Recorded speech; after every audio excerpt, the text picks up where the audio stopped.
Tidak ada code of conduct yang setemukan, serigid dan setegas dan sekeras sanksi seperti yang ada di KPK.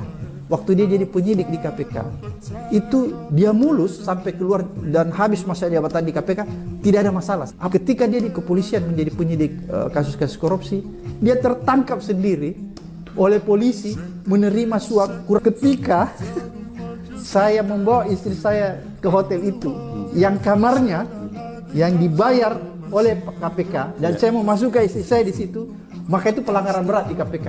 Saya akan dipecat kalau saya melakukan itu. Madu, salah satu obat paling mujarab, insya Allah. Sedia madu ternak dan madu hutan. Dihasilkan oleh lebah dari nektar bunga asli, bukan dari gula yang dimakan lebah. Proses higienis, kemasan praktis dan elegan. Garansi 1 juta rupiah jika terbukti madu kami tidak asli. Terbaik, madu kelanceng, dari lebah spesial. Hubungi. Kalau Anda ke kantor polisi kan ada anekdot nih yang bilang, waduh susah nih kalau kita berhubungan dengan aparat penegak hukum. Kita hilang kambing lapor, yang hilang nanti jadi sapi, kan gitu ada anekdot. Itu kan fakta kan? Iya benar. Jadi sebenarnya intinya begitu. Kalau saya sih yang pernah berada di dalam, bukan mencoba membela, tapi mencoba memperlihatkan bahwa ada aturan di dalam undang-undangnya. Yeah. Terus code of conduct-nya, Bung Panji, saya tuh udah pernah membandingkan code of conduct yang ada di seluruh profesi Indonesia maupun lembaga-lembaga pemerintah. Tidak ada code of conduct yang setemukan, serigid dan setegas dan sekeras sanksi seperti yang ada di KPK. Nggak pernah.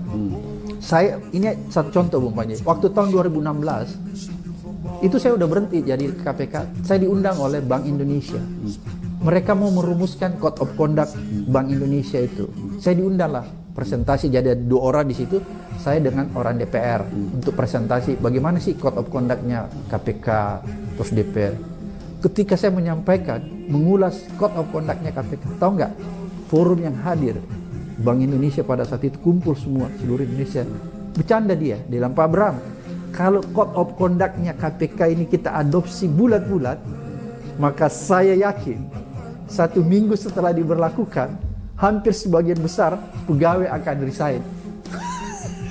Saking tegas dan kerasnya. Jadi zero toleransi. Tidak ada toleransi sedikit pun. Maka itulah yang membentengi orang-orang KPK untuk takut. Dia takut melakukan. Gini contoh, saya mau kasih contoh yang fakta supaya nggak dikatakan aku. Pernah dengar nggak orang yang bernama Brotoseno? Brotoseno. Pernah dengar kan? Iya pernah dengar. Jadi Brotoseno ini polisi yang ditugaskan ke KPK. Ketika dia bertugas di KPK, dia jadi penyidik kan. Ketika dia jadi penyidik di KPK, dia bisa berlaku seperti orang KPK, tidak melakukan penyimpangan, tidak pernah melakukan penyimpangan berkaitan dengan tugasnya sebagai penyidik. Ngerti nggak Mas Panji? Tapi apa sesungguhnya yang terjadi ketika dia keluar dari KPK? Ini yang saya mau katakan, bahwa code of conduct itu membatasi orang untuk melakukan pelanggaran. Code of conduct yang keras, tegas, dan jelas. Itu walaupun kita punya niat, Bung Panji, mau melakukan pelanggaran, itu menjadi tidak akan kita lakukan. Karena kita takut sekali dengan isi code of conduct itu. Brotoseno, waktu dia jadi penyidik di KPK, itu dia mulus sampai keluar dan habis masa jabatan di KPK, tidak ada masalah. Apa sesungguhnya yang terjadi, Bung Panji, ketika masa tugasnya berakhir di KPK, dia dikembalikan ke kepolisian. Karena dia dari KPK, dia menjadi penyidik anti korupsi, perkara-perkara korupsi di kepolisian. Tahu nggak? Ketika dia di kepolisian menjadi penyidik kasus-kasus korupsi, dia tertangkap sendiri oleh polisi menerima suap kurang lebih 2 miliar. Kira-kira seperti itu ya. Dan hari kan dia di penjara, kemudian dipecat. Yang saya mau bilang begini, Bung Panji. Ketika dia di KPK, kenapa dia tidak melakukan itu? Padahal saya yakin tawaran suap yang dia ditawarkan di KPK, nggak ada apa-apanya itu 2 miliar. Kalau orang mau disuap di KPK, pasti yang tawarkan dia 10 miliar apa dan lain sebagainya. Tapi kenapa dia nggak lakukan? Itulah yang membuktikan. Kalau saya cuma ngomong bilang ini bagus, itu kan orang bisa bilang asbun. Tapi kalau ada fakta, nggak bisa dibantah kan? Kenapa waktu di KPK dia tidak melakukan itu? Bukan berarti tidak ada kesempatan. Besar banget kesempatan. Malah paling gedenya paling tuh waktu gedenya, di dalam paling harusnya. Minimal saya minimal 10 M lah yang dia mau disuap. Kenapa di sana dia tertangkap melakukan pelanggaran itu cuma 2 M? Code of conduct-nya beda. Karena code of conduct-nya, karena code of conduct di KPK itu tidak memberi ruang orang untuk bisa melakukan pelanggaran. Keras, Mbak. Saya tambah penasaran. kalau nangkep dari apa yang abang bilang, itu kan harusnya ada sesuatu yang kita bisa pelajari karena yang orang masih suka lupa kalau KPK itu kan ngurusnya kan kasus korupsi yang berarti berkaitan dengan penyelewengan dana pemerintah lah ya. Tapi kan perilaku koruptif itu kan bisa dilakukan siapa aja. Iya. Ini kan berarti perilaku itu juga ada di level apapun. Kita nggak perlu ada di lingkungan pekerjaan yang duit seliwerannya itu miliaran, nggak perlu. Kalau kita ngelihat ada peluang atau orang dengan niat jahat ngeliat ada peluang, diambil tuh pasti peluang itu. Nah sekarang kita kan nanya kan, kalau ada cara untuk menciptakan semacam code of conduct gitu ya, di lingkungan yang lebih kecil, di lingkungan di masjid, di kantor kecil kita, di warung, itu tuh ada prinsip-prinsip apakah prinsipnya intinya adalah hukuman mesti tegas, pengawasan kenceng gitu, apa tuh prinsip-prinsipnya? Pertama itu prinsipnya bahwa sanksi itu harus tegas. Kemudian yang kedua, code of conduct itu tidak boleh berisi penafsiran yang interpretatif. Dia harus rigid, jelas. Contohnya begini, Bung. Ya, di KPK, dia menjelaskan pegawai KPK dilarang memasuki tempat hiburan. Tempat hiburan yang dimaksud A, karaoke, B yang begini modelnya, kemudian klub malam yang begini. Jelas, jadi orang nggak bisa berdebat. Pelanggaran terhadap aturan ini akan dikenai sanksi pemberhentian dan pemecatan dengan tidak hormat. Jelas kan? Jelas. Jadi nggak bisa berdebat. Jadi kalau misalnya dia cuma bilang pegawai KPK dilarang memasuki tempat hiburan, tempat hiburan yang bagaimana nih? Kita bisa berdebat, itu interpretasi. Itu di KPK begitu, dan dia langsung menyatakan pelanggaran terhadap aturan ini akan sanksinya berupa pemecatan, pemberhentian dengan tidak hormat. Padahal belum dikorupsinya ya? Iya, belum. Baru masuk ke ruangan doang. Baru masuk. Karena kenapa itu dia menjaga marwah. Bayangkan itu ya. Kemudian konflik kepentingan itu diatur sedemikian rupa. Seperti begini Bapak Panji. Seluruh fasilitas negara yang dibiayai oleh negara itu tidak boleh digunakan berkaitan dengan kepentingan-kepentingan yang sifatnya bukan dengan tugas. Misalnya gini. Dan itu pelanggarannya jelas. Semua yang saya katakan tadi ini itu diatur juga di lembaga-lembaga pemerintahan. Tapi sanksinya nggak tegas. Bahkan ada sanksinya saya perhatikan peraturan pegawai negeri sipil itu cuma misalnya sanksi terhadap pelanggaran ini SP1, SP2, SP3, baru setelah SP3 pemberhentian. Jadi kan orang nggak takut. Wah, masih SP1 ada 3 kuota nih. Itu enggak penggunaan fasilitas kayak di KPK ya. Nggak boleh menggunakan fasilitas negara tidak berkaitan dengan tugas. Misalnya dulu kita dapat kendaraan dinas. Kalau di pemerintah itu kan bisa aja dipakai anak-anaknya. Sering. Kalau kita jangankan anak, misalnya kendaraan dinas itu saya pakai bukan berkaitan dengan tugas saya, itu pelanggaran. Dan itu pemberhentian. Kalau saya lakukan, misalnya gini, saya pakai nih kendaraan dinas, saya mau ke tempatnya Mas Panji. Padahal saya cuma mau pergi ngobrol-ngobrol karena kita berteman, misalnya udah pulang kantor pun ini, udah selesai jam kantor. Terus saya pikir, udah deh, kamu antar saya ke tempatnya Mas Panji, aku mau ngobrol-ngobrol, mau ketemu nih teman lama, sudah lama nggak ketemu ngopi-ngopi. Itu udah pelanggaran berat, pemberhentian. Kalau di pegawai negeri sipil kan, gila.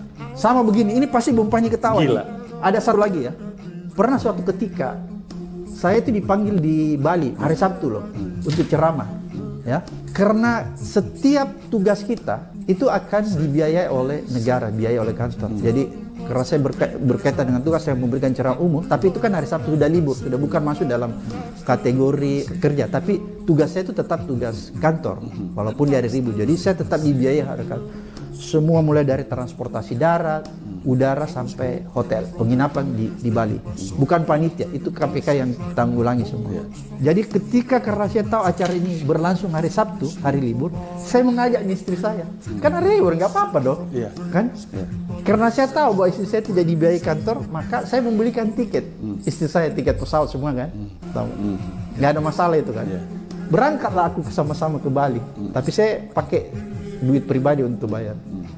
Ketika saya membawa istri saya ke hotel itu, yang kamarnya yang dibayar oleh KPK, dan saya mau masuk ke istri saya di situ, maka itu pelanggaran berat di KPK. Saya akan dipecat kalau saya melakukan itu. Ada enggak? Ada nggak, tolong tunjukkan saya ada nggak code of conduct di Indonesia sekeras itu. Gila. Jadi apa yang saya lakukan pada saat itu? Beda kamar. Pindah kamar, saya keluarin duit, nyewa kamar dari duit pribadi saya, pindah situ. Ini saya kosongkan aja. Keras dan tegasnya, dan itu ada di dalam code of conduct-nya. Wow. Pelanggaran terhadap ini, pemberhentian dengan tidak hormat. Nggak bisa berdebat kan? Nggak interpretatif. Jadi ini gambaran Bung Panji bahwa hal-hal yang dianggap wajar ini kan wajar, kalau di tempat lain wajar loh. Iya, dianggap biasa. Masa kamar aja nggak bisa dipakai istri? Iya, betul. Ini wajar loh kalau di tempat lain. Iya. Ini menjadi sesuatu yang tidak wajar di KPK. Gila. Dan saya bangga pernah berada di sana karena itulah yang membentuk karakter saya setelah saya keluar. Tadinya kita mungkin masih anggap ini biasa, itu menjadi jelas hitam putihnya kalau di sana kan. Jadi begitu loh Bung Panji. Sekilas tentang KPK itu banyak yang orang nggak tahu. Sekeras itu, tapi saya kecewa. Lagi-lagi saya kecewa setelah undang-undangnya direvisi dan masuk Firly CS. Firly CS. Saya baru mau ngomong tuh, itu banyak pelanggaran kode etik gitu. Nah itu kenapa dia bilang? Karena memang code of conduct-nya sudah dirubah sama dia. Oh gitu. Dia kasih longgar. Walaupun sudah longgar kan banyak pelanggaran kode etik kan, termasuk Firly sendiri, si Lili yang nonton balap formula di Mandalika. Itu kan dia melakukan pelanggaran. Itu kalau di zaman saya, Lili itu dipidanakan. Dipidanakan? Iya, bukan sekedar karena itu udah pelanggaran pidana. Menerima gratifikasi, bos. Itu kan gratifikasi. Kan gini, saya kasih you tiket, nonton di sana. Saya sebagai penyelenggara negara, nggak boleh, itu gratifikasi. Itu udah gratifikasi. Orang banyak nggak tahu soal gratifikasi. Ada banyak lembaga pemerintahan tuh, misalkan gini, ini yang lazim terjadi kalau lagi Ramadan, lagi Lebaran, ngirim parsel gitu. Terima kasih ya udah bekerja sama. Kalau di beberapa lembaga pemerintahan dimusnahkan itu parselnya. Iya kan? Nggak boleh nerima apa-apa. Iya, jadi ada nilainya sih. Itu hari kita memberi supervisi kepada lembaga pemerintahan. Kita meminta mereka membentuk satu unit di setiap kantor, unit pengendalian gratifikasi. Jadi misalnya parcel jangan dia musnahkan, dia kumpulkan. Oh, untuk disumbangkan apa? Disumbangkan kembali atau dibagi rata kepada pegawai-pegawai yang ada di level bawah. Gratifikasi itu tipis sekali loh dengan hal-hal yang menurut kita itu wajar. Seperti begini. Kalau misalnya nih Mas Panji nih, anggota DPR, Anda mau ke luar negeri, ke Amerika, katakanlah. Terus Anda lihat nih ada sebuah tour travel menawarkan diskon, misalnya diskon umum ya, aku bilang diskon umum 30% kepada semua pembeli tiket di situ lewat tour itu, lewat travel itu. Terus karena Anda sebagai anggota DPR, Anda sudah datang di situ, Anda kebetulan mau beli tiket di situ. Si pemilik travel itu tahu bahwa Anda anggota DPR, ditambahin bukan 30, 35 diskonnya. 5%-nya itu gratifikasi. Wow, karena dia tahu saya ini anggota DPR. Sampai Anda dikasih diskon yang lebih, yang buka umum. Tapi kalau Anda dikasih diskon 30%, itu bukan seperti orang pada umumnya. Ya, pada umum. Tipis banget. Tipis banget. Ini itu bisa mempengaruhi ya. Jadi bisa terjadi konflik kepentingan. Iya, konflik of interest. Tidak adil aja dalam setidaknya berkompetisi. Mempengaruhi kejiwaan kita kan. Mempengaruhi tindakan kita, mempengaruhi niat kita.